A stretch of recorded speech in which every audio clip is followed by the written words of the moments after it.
The word jihad is mentioned in the Quran about 41 times. The words mercy, peace, and compassion are mentioned about 355 times. Yes, come in. Come on in, Riaz. Sit down, please. Contrary to popular belief in most Western cultures, Islam is a religion that preaches peace and tolerance. Yes, Patricia.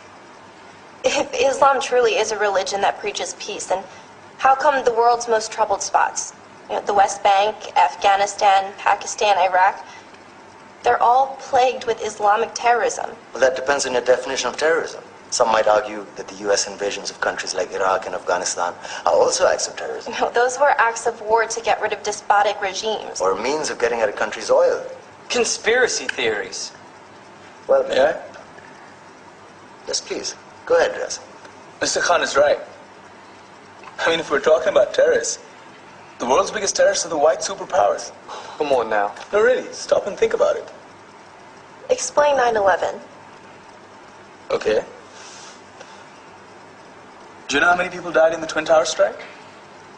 Around 3,000. And do you have any idea how many people died in the bombing of Afghanistan? Take a wild guess.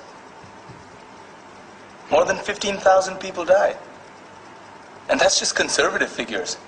About 50,000 tons of explosives were dropped on innocent civilians. Men, women, children. Yeah, but that was because of the Taliban. Now that you brought it up, did you know that the Taliban was a creation of the CIA to fight the Russians? Whatever. They were still harboring terrorists.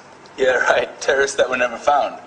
Just like the weapons of mass destruction that were never found in Iraq. Do you want to get into the death toll in Iraq? 500,000 civilians and counting. And what do Britain and America say when they don't find these weapons? It's simple. They just say sorry. And still refuse to relinquish control of these countries. What are you trying to say? What I'm trying to say is that just because you're American, wear a fancy suit, and call yourself the president, doesn't make you any less of a terrorist.